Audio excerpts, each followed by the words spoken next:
Okay. What's up, everybody? Welcome back to the garden here today. So it is actually Friday afternoon, July 19th. It is around 6 p.m. We've got rain possibly starting to move in, so we've got some beans that need to be picked. We're going to try to pick them now before the weather hits. All right, we're out here picking beans. We're starting to pick now. And one question that I see often on a local Facebook gardening group that I'm in is people who are unfamiliar with growing beans, green beans that is, they ask the question, how do I know how long the bean needs to be before I pick it? Okay, it's not about the length of the bean. Different varieties of beans are going to grow to different lengths. But what you're wanting to feel for is you're wanting to feel for how full the bean is. So a young bean is going to be really thin, really limp. You're not going to feel any beans inside the pod itself. But a mature bean is going to be more firm. It's not going to be as flexible, and you'll be able to see clearly where the beans are inside the pod. Now, one thing I want to say about this is the row we're picking right now, Terrence back here picking behind me, these are supposed to be contender beans. Contender beans aren't purple. So I'm not sure, because about every fourth or fifth bean plant in here is a purple bean pod, or the plants have purple bean pods, and I don't know why, because this was a brand. Yeah, that one's speckled, starting to turn color. Break it off there, yeah. So see, that one's speckled and turning purple, and I don't know what's going on, because this was a brand new bag of beans that we planted this row with, so I don't know why they're doing this. I've planted contender beans for many years. They're a great producing bean. You know, I will say they're not as flavorful as a lot of other varieties of beans. Like, for example, the white half runners here behind me. I love the flavor of a white half runner, but they're a stringed bean. You've got to trellis them. You don't get as much yield out of them when you start breaking them.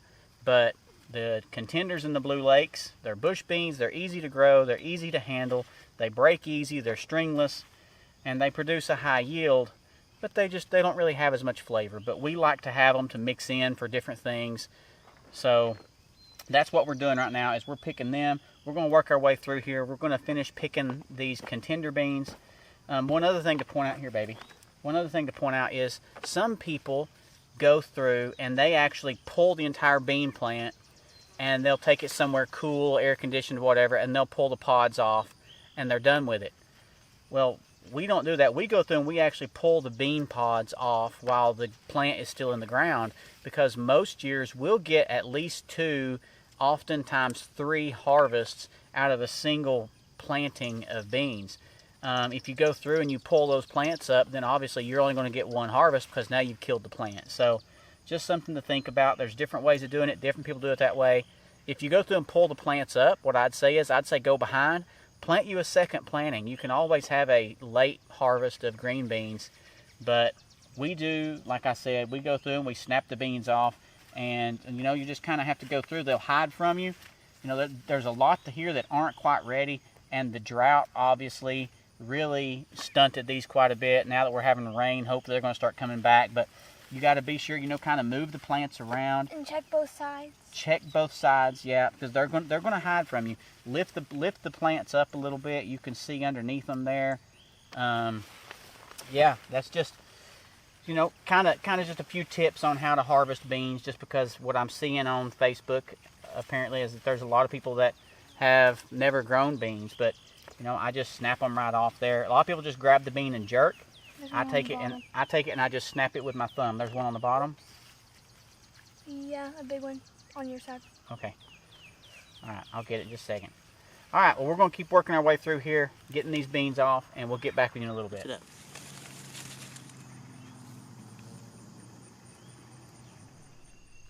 Well, we just finished picking our beans, and that was a pretty terrible harvest. We got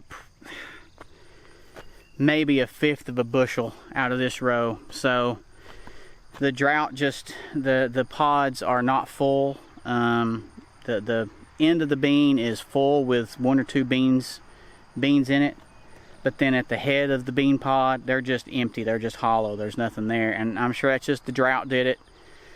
The plants we picked, we picked off of them. The plants are still alive. We left them in the ground. We're going to see if they'll keep producing, especially with the rain we got coming in. They're really greening up a lot through all the rain we've had the past couple days. So I'm really optimistic that they're going to start setting on.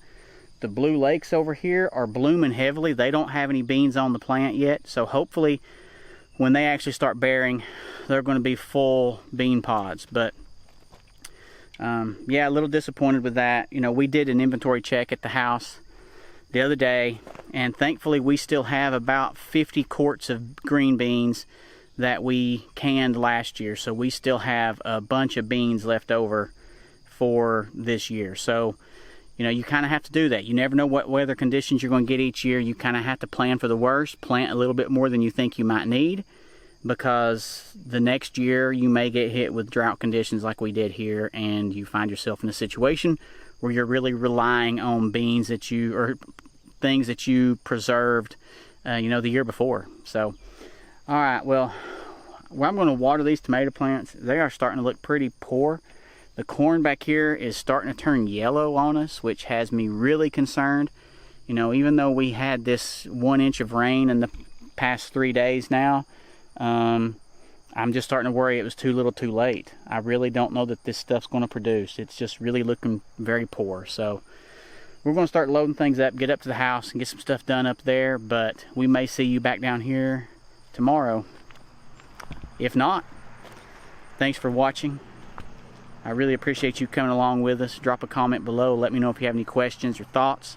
And I would really appreciate it if you hit that subscribe button. If you want to be notified every time we release a new video, you can hit the bell.